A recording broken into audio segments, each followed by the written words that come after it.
What's going on, YouTube? Welcome back, everyone. This is Lee, and yes, today we'll be talking about the Canon R6 Mark I versus the Canon R6 Mark II. So, with all that said, let's begin. So right before we get started, I just want to point out that for those people that don't know this, I migrated from the Lumix system to the Canon system. This is my Canon R6 Mark I and my R6 Mark II, and I'm currently filming on the R5C. I only use Canon cameras on my YouTube channel, and I typically review like Nikon cameras on this channel, which is kind of interesting. But yeah, I think the last Canon video that I did was the Canon R6 Mark II versus the R3, which was very interesting actually. But anyways, let's talk about the R6 Mark I versus the R6 Mark II. How about that? So just to kick things off, let's talk about price. Now, the Canon R6 Mark I will cost you roughly around 2,000 USD, whereas the Canon R6 Mark II will cost you roughly around 2,500 USD, and that is a $500 difference. So throughout this entire video, you need to ask yourself, is that $500 difference worth it to you? So with that said, let's take a look at some specs. So the Canon R6 is a 20 megapixel full frame camera, whereas the Canon R6 Mark II is a 24 megapixel full frame camera. Both do 12 frames per second mechanical shutter. However, electronic shutter, R6 Mark I does 20, R6 Mark II does 40 electronic shutter. They both have the same face detection. Also, with that EVAF sensitivity, is negative 6.5 on both cameras. However, the Mark I is 20, whereas the R6 Mark II is 21. Also, they do 4K video recording. We'll get into that a little later on. And with that said, the R6 Mark II do have slight advantage on the raw HDMI output, so keep that in mind. Now, as for the ports, as you can see, it all look the same. You get your mic jack port, you get your headphone jack port, you get the trigger, HDMI out, and also your USB-C. Now, what you don't see is that the R6 Mark I has a Wi-Fi 4, a Bluetooth 4.2, whereas the R6 Mark II has the Wi-Fi 5 and also Bluetooth 5. Now, as for the top portion of the camera, the R6 Mark II now sports a switch for photo and video mode. Also, they combined the off and on and lock switch onto the right. Also, this portion right here of the R6 Mark I, this piece right here is narrow, whereas the R6 Mark II is slightly wide. So if you plan to transfer your cage on your R6 Mark I to your R6 Mark II, it will not work. You need to buy a brand new cage. Now, as for silicone covers, it will fit just fine. I actually used my R6 Mark I silicone cover on my R2, and it just worked just fine. So that is no problem. Now, let's talk about the actual big elephant in the room, the hot shoe. The infamous hot shoe. If you're still watching this and you don't know this, better get your coffee. The hot shoe on the R6 Mark II is the multifunction hot shoe. You could put additional accessories to your multifunction hot shoe. However, for those that have been following this, the hot shoe on the R6 Mark I, on the R5, and various of other Canon products, they all have a hot shoe problem.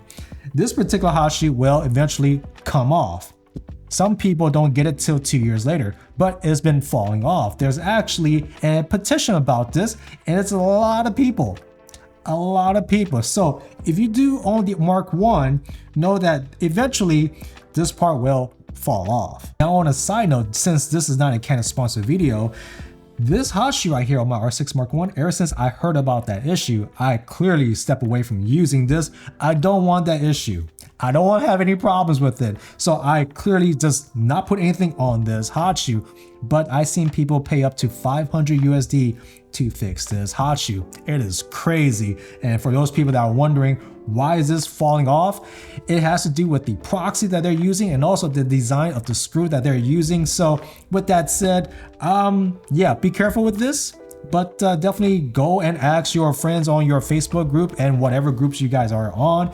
I'm pretty sure there's someone out there that can tell you about this particular issue. So there we go. Now, if Canon did sponsor this video, I probably won't mention any of this issue and just zip my mouth like every other reviewer about this topic. So keep that in mind. Make sure you know who you're watching on YouTube, eh? Now, in terms of card slots, both cameras sports dual UHS 2 card slots. And speaking about card slots, let's take a listen on the buffering. In this test, we'll be using the same exact PNY cards, so here we go. This is the Canon R6 Mark I.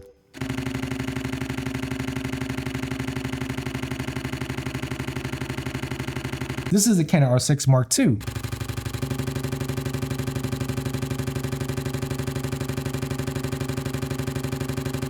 And here is the audio levels. Now, as you can clearly see, if you look at the audio levels, the R6 Mark II do buffer sooner than the R6 Mark I, and this is probably due to 24 megapixels versus 20 megapixels. Now, let's take a look at the electronic shutter. And unfortunately, the Canon R6 Mark I does not produce any audio in electronic shutter mode. However, we can definitely see the busy sign on the monitor screen, and as you can clearly see, the R6 Mark II actually buffers a lot faster than the Mark I, and this is due to the 40 frames per second electronic shutter on the Mark II over the 20 on the R6 Mark I. Also, the R6 Mark II is 24 megapixel over the 20 megapixel on the R6 Mark I. There we go. But if you're doing a lot of wildlife shooting, definitely I would point you guys to the R6 Mark I at this point, because yeah, I mean, you get more shots in your series of shots. So there we have it. Now, as we take a look at the back of the camera, the EVF coverage, it's all the same. It's 3,690,000 dots on the EVF, and the monitor screen is also all the same. It's 1,620,000 dot res. Now, ever since I started doing monitor reviews on this channel, I realized I could apply some of those testing to this test. So what I did was I set the screen brightness all the same. Then I just took one bright shot on both systems, and this is what I got. As you can clearly see, the R6 Mark II is less brighter than my Mark I. It's like 531 lux versus 497 lux, which means my copy of the R6 Mark II is not as bright as the Mark I. That's kind of disappointing because I've been using the Mark I since it was released, so that's not good, Canon. I don't know if you guys cheaped out on the Mark II screen brightness, or I just got a bad copy on my end. Now, as for 4K video recording, the R6 Mark I do have a 1.07 crop, whereas the R6 Mark II do not have this crop. Also, if you take a look at the overlay, definitely it's not a big deal, but it's there, it's noticeable. But yeah, when I was doing my test, I was like, why am I always slightly zoomed in? It's the same exact shot, and that's what's going on. So there we have it.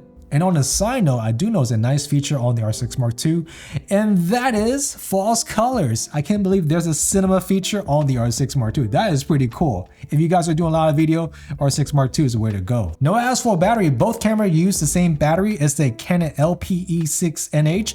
Now, in terms of the CIPA rating, that's how many shots you can get on the system.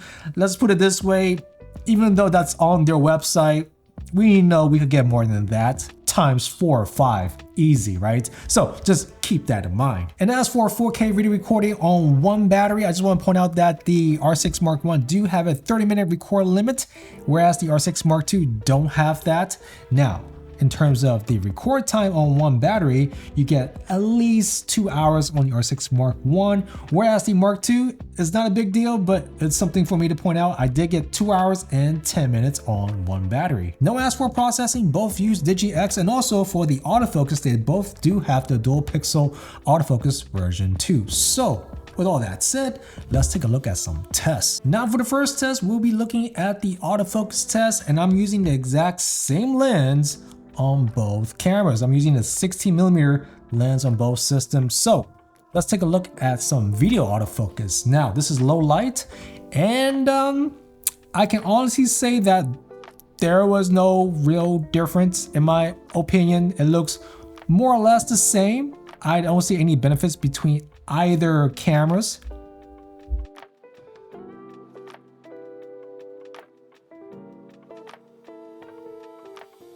Now, as for good lighting in video, the R6 Mark II seems to do a lot of eye tracking, and I feel like it's more accurate than the R6 Mark I. The R6 Mark I does a lot of box tracking, and it's kind of slow at times, kind of misses at times, but yeah, let me know your thoughts down below.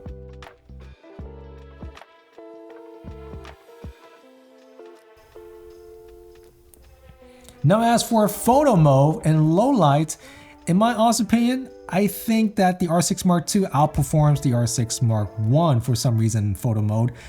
Seems like the tracking still tracks my face, whereas the R6 Mark I doesn't track too much. Seems like the R6 Mark II is still doing a lot of work, and our Mark I seemed to give up on me in this setting. So there we have it. Now in good lighting, the R6 Mark II seems to do a lot of eye tracking, whereas the R6 Mark I seems like it doesn't really capture me that well actually. Yeah, it doesn't autofocus it seem on me. It's like the video mode. It seems like photo mode is slightly different, maybe because it's wide angle, but I don't see myself getting autofocus more than the R6 Mark II. Mark II seems to still track me no matter the distance. Now in this test, this is the graphics test. On the top row, I'm wearing a hat with no graphics. On the bottom, I'm wearing a hat with graphics.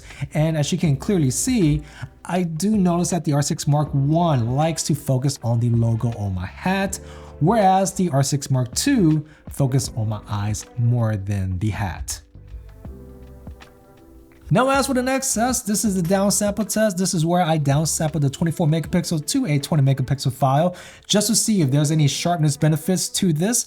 And clearly right off the bat, I noticed that when using the exact same settings, the exact same lens, the exposure on the R6 Mark II is slightly brighter than the R6 Mark I. And in terms of sharpness from the downsampling, I see no real big benefit. It doesn't look like anything much. I think if there was anything from the downsample from the R6 Mark II, you could probably achieve it on the R6 Mark I just by sharpening it up in post. So there we have it. And as for the next test, this is the color test. We will see if we see a huge color difference between each camera. Now, we already know that the R6 Mark II is just a tad bit brighter, so keep that in mind. But overall in color, I don't see any big huge difference at all. If you watch my Canon R3 versus the R6 Mark II, they match up correctly. They just, neck to neck. But the R6 Mark I versus Mark II, knowing that the exposure is just a tad brighter on the R6 Mark II, the R6 Mark I can still be a B camera for a Mark II R6 or a R3. Now for this next test, this is my simple ISO test using the same exact lens. Here is ISO 100. Here is ISO 400. Here is ISO 800. Here is ISO 1600.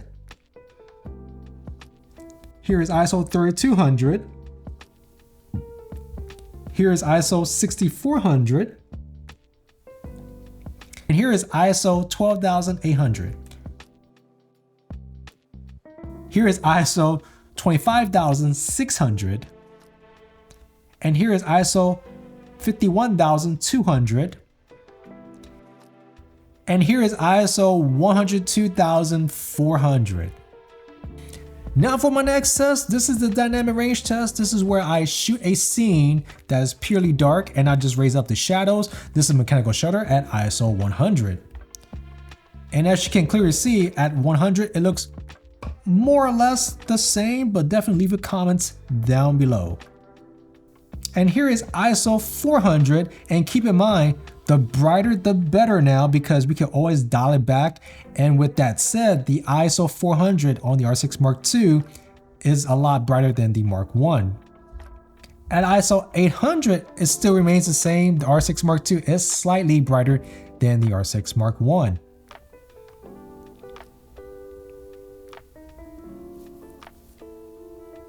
At ISO 1600, I do see a creep in purple on the R6 Mark I over the R6 Mark II. And again, the R6 Mark II is a tad brighter than the R6 Mark I, which means it has more dynamic range to push out. And here is ISO 3200, and the story remains the same. The Mark II is slightly brighter than the Mark I. Also, I do see a tad purple speck here and there on the Mark I. At ISO 6400, story remains the same, but I do see more purple on the Mark 1. And on the Mark 2, it seems like there's a slight green tint happening. So there we go.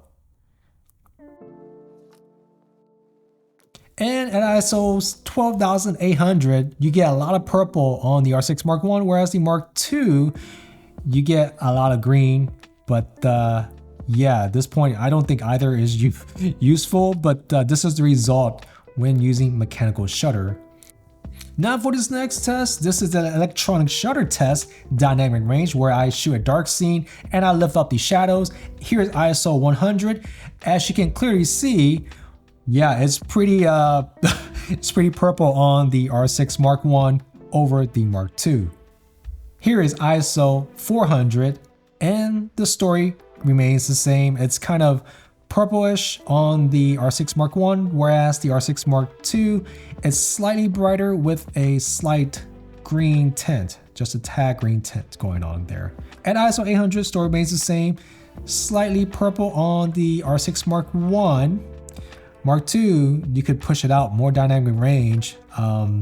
Definitely see slight green tints here and there. Definitely R6 Mark I has the purple splotches everywhere. So yeah, there we go. Here is ISO 1600, and again, definitely there's slight green tints in the R6 Mark II, slightly brighter than the Mark I. Also, the Mark I is a tad purple splotches everywhere. So definitely leave your comments down below if you guys see anything besides that. I think this is going to repeat over and over again. I'm sorry. And as for ISO 3200, story remains the same.